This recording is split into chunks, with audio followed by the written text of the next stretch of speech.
اعوذ باللہ من الشیطان الرجیم بسم اللہ الرحمن الرحیم فإن طلقها فلا تحل له من بعد حتى تنكح زوجا غيره فإن طلقها فلا جناح عليهما أن يتراجعا إن ظنا أن يقيما حدود الله وتلك حدود الله يبينها لقوم يعلمون. صلوات پڑھیں محمد اور آل صلی اللہ جی. سورہ بقرہ کی آیت نمبر 230 کی تفسیر ہے فَإِن طَلَّقَهَا، پس اگر شوہر اسے طلاق بائن دے دے، فَلَا تَحِلُّ لَهُ مِن بَعْدِ، پس جائز نہیں وہ عورت اس کے لیے، من بعد اس کے بعد حرام ہو جاتی ہے وہ عورت اس کے لیے، مگر یہ کہ حلالہ کیا جائے. حتیٰ تنکح زوجا غیرہ، مگر یہ کہ حلالہ کیا جائے، اس کے علاوہ کسی اور سے شادی کر لے. فَإِن طَلَّقَهَا، اور دوسرا شوہر بھی اپنی مرضی کے مطابق اسے طلاق دے دے، فلا جناح علیہما، بس کوئی حرج نہیں بیوی اور پہلے والے شوہر پر ان یتراجعا، کہ وہ دونوں پلٹ آئیں. ان ظنا، اگر یہ لوگ کہہ رہے ہوں کہ یہ دونوں سدھر گئے ہیں اور آپس میں رہ پائیں گے. ان ظنا، ظن عرفی مراد، ان یقیما حدود اللہ، یہ کہ وہ خداوند عالم کی حدود کو قائم کر سکیں گے. وتلک حدود اللہ، اور یہ خداوند عالم کی حدود ہیں. یبینھا، وہ بیان کرتا ہے انہیں، لقوم، اس قوم کے لیے، یعلمون، جو جانتے ہیں. بس جاہل ان احکامات پہ پورے نہیں اتر سکتے.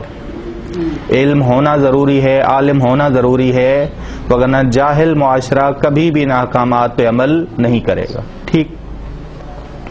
اس آیت کا پہلی والی آیت کے ساتھ بہت زیادہ یہ جو آیات چل رہی ہیں 100% ربط چل رہا ہے ان کا آپس میں.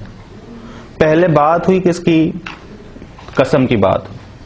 وَلَا تَجْعَلُوا اللَّهَ عُرْضَةً لِّإِيمَانِكُمْ. اس کے بعد بات کس کی ہوئی؟ ایلا کی، کہ مرد بیوی کو ستانے کے لیے 4 مہینے یا اس سے زیادہ جدائی اختیار کرے تو 4 مہینے تک حق ہے عورت کو کہ وہ 4 مہینے کے بعد اعتراض کر سکتی ہے، حاکم شرع کو شکایت کر سکتی ہے. ایلا بھی ایک قسم کی اقسام تھی، قسم کی اقسام میں سے، کیونکہ مرد قسم کھاتا ہے. اس کے بعد شروع ہوئی بات وَإِنْ عَزَمُوا الطَّلَاقَ. ایلا کا انجام کیا ہوگا؟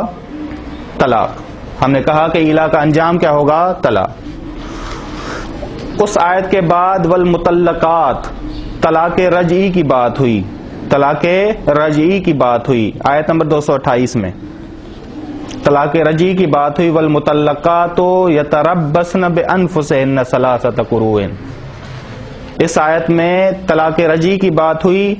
پھر طلاق رجعی کتنی دفعہ ہے؟ 2 دفعہ. آیت نمبر 229 میں بات ہوئی الطلاق مرتان، طلاق رجعی 2 دفعہ ہے، اور 2 دفعہ کے بعد اگر دوبارہ طلاق دی تو طلاق بائن ہوگی. بس اس آیت میں کس کی بات ہو رہی ہے؟ طلاق بائن کی. مکمل ربط قرآن کریم بیان کر رہا ہے، 100% ربط. علامہ طباطبائی فرماتے ہیں کہ ربط اس میں یہ ہے کہ جب طلاق بائن دے تو کیسے تصریح بإحسان کے ساتھ بھی تعلق، کہ کیسے آزاد کرے، کیسے اسے نیکی کے ساتھ الگ کرے اپنے آپ سے، کہ اسے آزادی دے، اسے اختیار ہو اپنی زندگی گزارنے کا. ٹھیک، صحیح.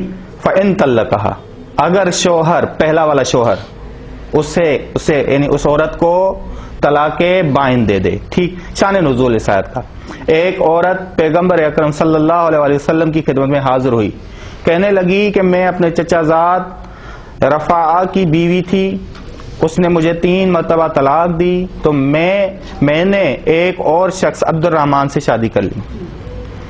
اتفاقاً اس نے بھی مجھے طلاق دے دی، لیکن اس دوران اس نے مجھ سے ہم بستری نہیں کی.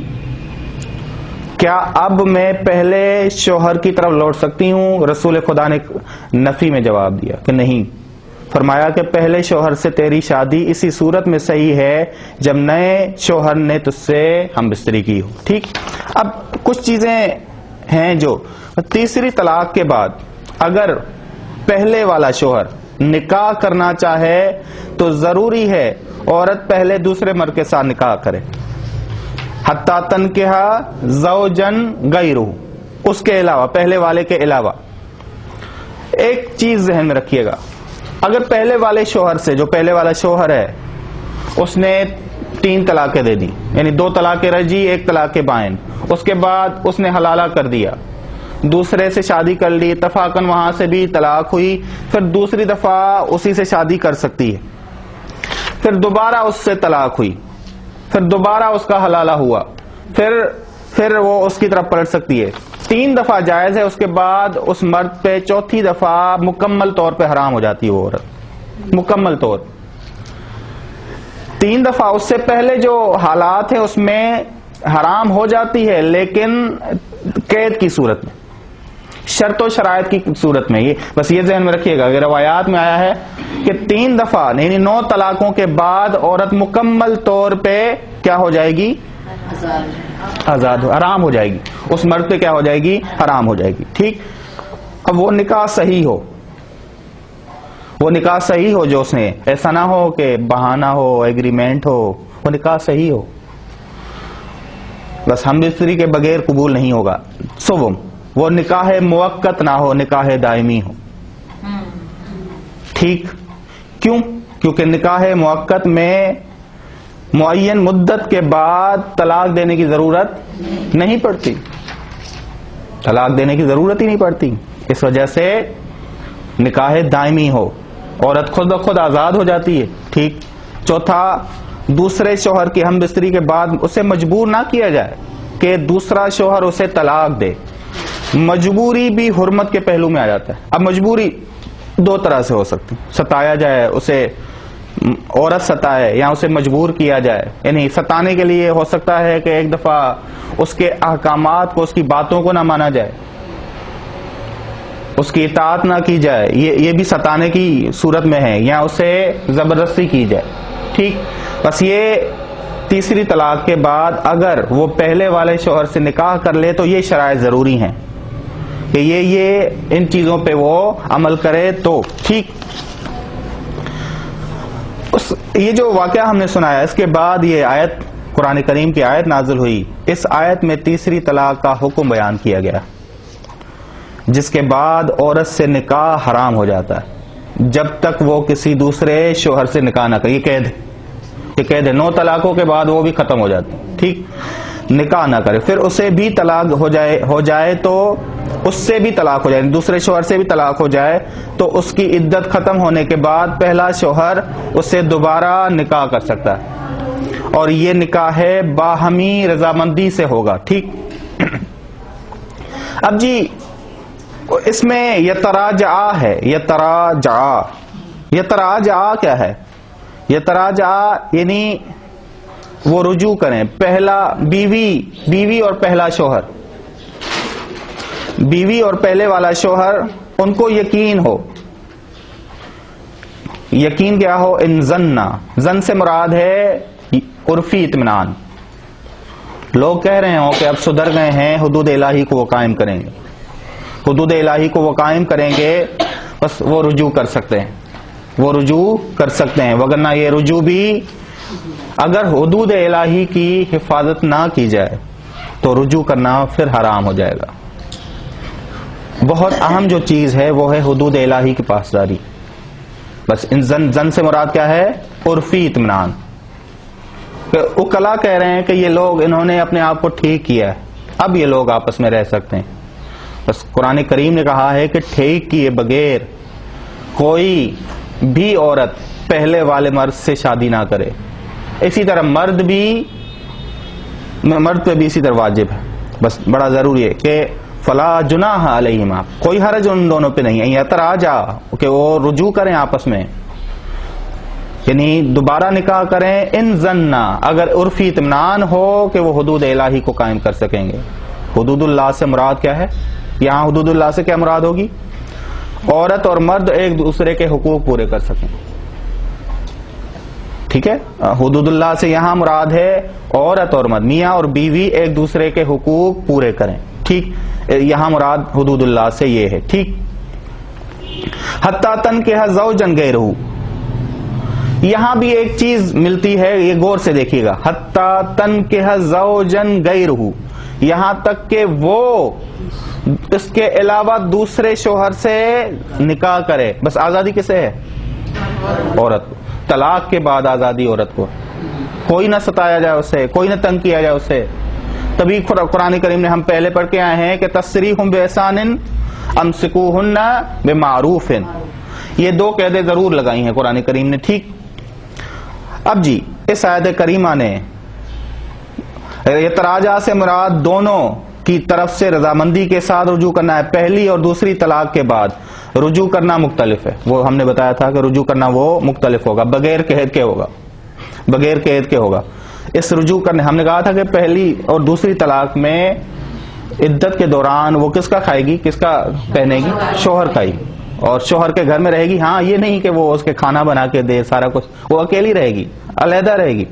یہ نہ کہ مطیع ہو, وہ رجوع خود کرے مرد, نہ کہ عورت اپنی معافیاں مانگ رہی ہو کہ مجھے معاف کر دے, مجھے نہ عورت معافی نہ مانگ رہی ہو, مرد خود رجوع کرے. ٹھیک, بس یہ عورت نہ کھانا پکا کے دے نہ کچھ کام کرے, وہ بس سائڈ پہ کھانا پینا وہ استعمال کر رہی ہو اور مرد کا استعمال کر رہی ہو. ٹھیک, بس دوسری طلاق کے بعد رجوع کرنے کا حق, پہلی طلاق کے بعد رجوع کرنے کا حق صرف مرد کا ہے, جبکہ تیسری طلاق کے بعد اب رضامندی ضروری ہے. آزادی ہے عورت کو کہ رضامندی, ان زنا یقیما حدود اللہ, یہ اسی کی قید بتا, اسی مطلب کو بیان کر رہا ہے. ان زنا دونوں تثنیہ کا صیغہ ہے. بس اس آیت کریمہ نے جو آسان طرز سخن اپنایا ہے, کمال ہے, یہ معجزہ ہے آیت. کیسے معجزہ ہے ہم بیان کرتے ہیں, اس کی مثال ملتی ہی نہیں. علامہ طحاوی فرماتے ہیں اس کی مثال ہی نہیں ملتی. آپ کو تعجب ہو جائے گا کہ اس میں 14 ضمیریں ذکر ہوئی ہیں. جہاں اس کلام میں ضمائر زیادہ ہوں وہاں وہ کلام جو ہے زیادہ پوشیدہ تر ہو جاتا ہے, زیادہ گہرے واضح ہو جاتا ہے. لیکن یہاں اس کلام کا معجزہ یہ ہے, 14 ضمیریں ذکر ہونے کے باوجود کلام میں کوئی مخفی پن نہیں. وہاں کلام کوئی ایسا نہیں کہ غیر آشکار ہو, پریشانی کا سامنا ہو. یہ قرآن کریم کا معجزہ ہے. یہ ایک ایسی آیت ہے جس میں سب سے زیادہ طرز سخن آسان بنایا گیا ہے, ضمائر کے زیادہ ہونے کے باوجود. اب میں بتاتا ہوں آپ کو کہ ضمائر کون کون سی ذکر ہوئی, غور سے دیکھیے گا. آیت کو دیکھیں آپ. فَإِن طَلَّقَهَا, طلقہا میں 2 ضمیریں, مرد ایک مرد کی طرف پلٹ رہی ہے, ہوا جو پوشیدہ ہے, ہا عورت کی طرف پلٹ رہی.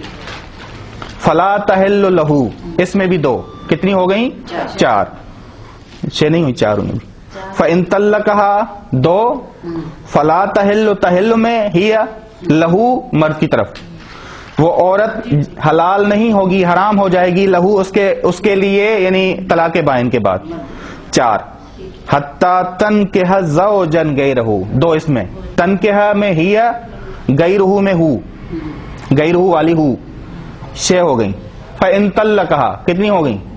8, 2 ہو گئی, 2 کا اضافہ. ان طلقا, اگر وہ مرد اس عورت کو طلاق دے, فلا جناح علیہما, ہما 9, 1 ہے, ہما ایک ضمیر ہے نا جو 2 کی طرف پلٹ رہی ہے, 2 مراد ہیں اس سے, ہے 1, 9. ان یتراجع 10, ان زنا 11, ان یقیما 12. زنا میں جو الف ہے, یتراجع میں جو الف ہے, یقیما میں جو الف ہے, یہ ضمیر ہے. کتنی ہو گئی؟ 12. یبینہا, یبینہا میں ہوا خداوند عالم, ہا حدود, ہا سے مراد حدود ہیں. یبینہا, خدا ان کو بیان کرتا ہے. کتنی ہو گئی؟ 14 ضمیر. اور پھر ایک اور چیز, تل کا اس میں اشارہ بھی آیا.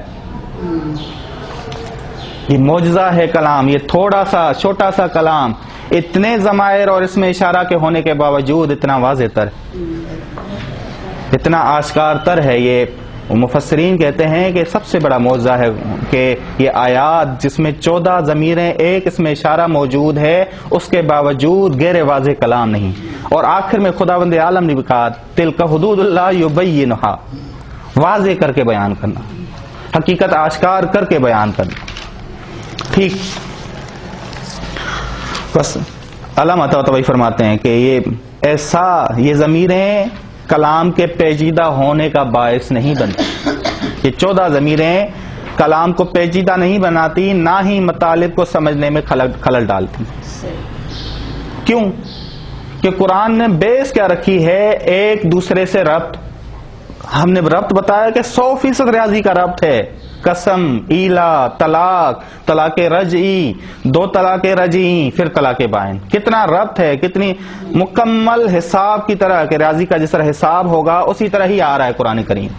ٹھیک، اسی طرح اس آیت میں اور اس آیت سے ماقبل آیت میں متعدد اسماء نکرہ اور کنایات موجود ہیں. یہ بھی ایک معجزہ ہے.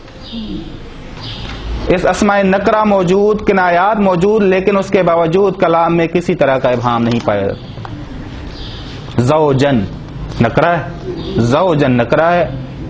ٹھیک، بس پہلے والی آیات میں بھی دیکھیں، پہلے والی آیات میں بھی کنایات اور نکرے استعمال کیے گئے ہیں. فلا جناح علیہما، کنایا ہے، بس ان پر کوئی حرج نہیں. کس لحاظ سے؟ ان یتراجع، کہ وہ رجوع کریں آپس میں. کب؟ کس کے بعد؟ حلالے کے بعد. حلالہ ذکر یعنی کنایوں میں بات کی ہے اور اس کے باوجود پیچیدہ نہیں معاملہ. ٹھیک، بس علامہ طباطبائی فرماتے ہیں کہ اسماء نکرہ اور کنایات موجود ہیں، لیکن اس کے باوجود کلام میں کسی طرح کا ابہام نہیں پایا جاتا، نہ ہی اس کی فصاحت کے عظیم مرتبے میں کوئی کمی آتی. یہ ہے حسن قرآن کریم کا. امساک، معروف، تصریح، احسان، یہ 2 قیدیں لگائی گئیں. امساک کے ساتھ معروف کی، جملہ مما آتیتموہن شیئا، یہ کنایہ ہم ذکر کر رہے ہیں. امساک النکرہ ہے نا، اس کے ساتھ کس کی قید لگائی گئی؟ نکرے کی قید لگائی گئی، معروف. جملہ مما آتیتموہن شیئا، یہ بھی کنایہ ہے حق مہر کے لیے. فی مفتدت بہ، یہ طلاق کھلا کے موقع پہ جو عورت مال دیتی ہے وہ بھی کنایہ ہے، یہ بھی کنایہ ہے. فَإِن طَلَّقَهَا، اوپر فَإِن طَلَّقَهَا سے مراد کیا تھا؟ طلاق بائن. طلاق بائن. ٹھیک، تیسری طلاق سے کنایا ہے کہ طلاق بائن کے لیے فلا تحل لہ نکاح، یعنی حرمت. یہاں حرمت کے لیے حرام نہیں لفظ استعمال ہوا، فلا تحل لفظ استعمال ہوا. یہ حرمت کے لیے کنایا ہے. ان یتراجع، دوبارہ عقد کے لیے کنایا ہے. ان یتراجع، دوبارہ عقد کے لیے کنایا ہے.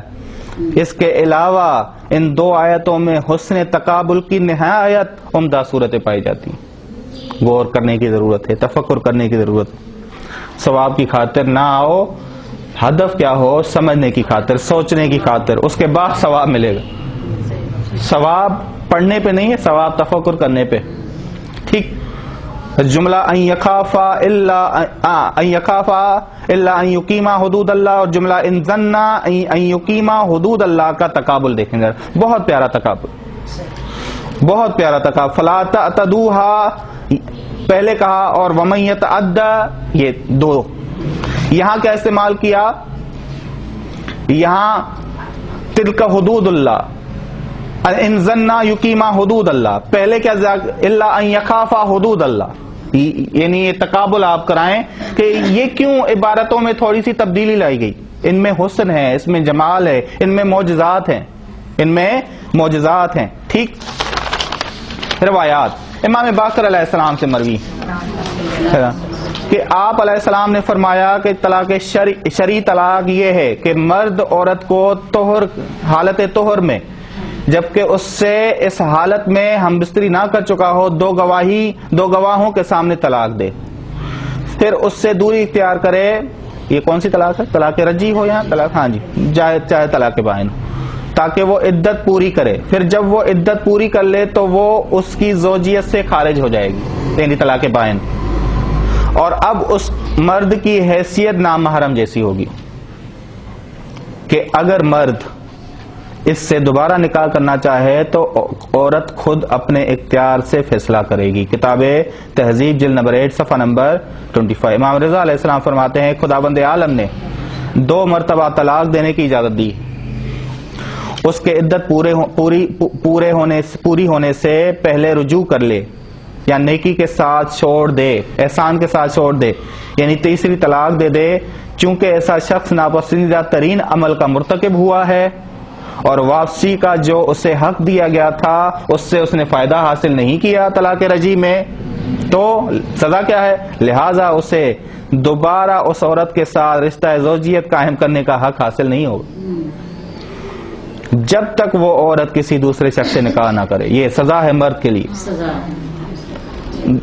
اور دوسرا شوہر اسے طلاق دے مقررہ شرائط کے ساتھ جو ہم نے پہلے بتائیں، مقررہ شرائط کے ساتھ پہلے شوہر سے پھر نکاح کر سکتی کہ وہ مقررہ شرائط کے ساتھ ان ظنا ان یقیما حدود اللہ. اور اسی طرح دوسرے مرد کے ساتھ رہنے میں ہم نے جو شرائط بتائیں وہ یاد ہوں، آپ کو ذہن میں ہوں. یہ حکم اس لیے ہے تاکہ لوگ طلاق کو معمولی نہ سمجھے، گڈی اور گڈے کا کھیل نہ سمجھے، اور دوسرے کی زندگی میں آنکھ مچولیوں سے باز رہیں. کیونکہ بس کیا حق ہے، کمال کی عزت دی ہے قرآن کریم نے عورت کو. یہ جو انسانی حقوق والے آواز اٹھاتے ہیں کہ عورت مظلوم ہے، عورت مظلوم ہے، یہ کوئی کہیں اور لے جانا چاہ رہے ہیں. وگرنہ یہ مرد کو سزا ہے. یہ مرد کے لیے، مرد کو بتایا گیا ہے کہ تم معمولی بات نہ سمجھو، عورت کو معمولی نہ سمجھو، باز رہیں، کیونکہ رشتہ زوجیت ایک مقدس بندھن ہے، مقدس تعلق ہے. اس میں ہر جوڑ توڑ کی اجازت نہیں دی جا سکتی. اور خواتین کی عزت نفس کو پامال نہ ہونے دیا جائے. امام رضا علیہ السلام فرماتے کہ خواتین کی عزت کو پامال، کیونکہ خاتون، بہت ساری خواتین بیچاری اس وجہ سے گھروں میں رہتی ہیں کہ طلاق ہو جائے گی، رسوا ہو جاؤں گی. عزت کو پامال ہونے نہیں دیتی. ملا یحذر الفقی جلد نمبر 3 صفحہ نمبر 1570. بس آیت کس کے بارے میں ہے؟ طلاق بائن کے بارے میں. طلاق بائن کو بتا رہی ہے. اور اس میں ہم نے بتایا کہ طلاق بائن میں یہ 9 طلاقیں جب ہو جائیں، 3 طلاق بائن ہو جائیں، اس کے بعد پوری زندگی وہ عورت اس کے لیے کیا ہو جائے گی، مرد کے لیے کیا ہو جائے گی، حرام ہو جائے گی. اور ان ظنا یقیما حدود اللہ، علامہ طحاوی فرماتے ہیں ان ظنا یقیما حدود اللہ اسی طرح ہے جو ان کن یؤمن باللہ پہ، کہ اخلاق کو مد نظر رکھنا ضروری ہے، تزکیے کو مد نظر رکھنا ضروری ہے، پاکیزگی کو مد نظر رکھنا ضروری ہے. وصلی اللہ علی محمد اہل بیتہ الطیبین الطاہرین.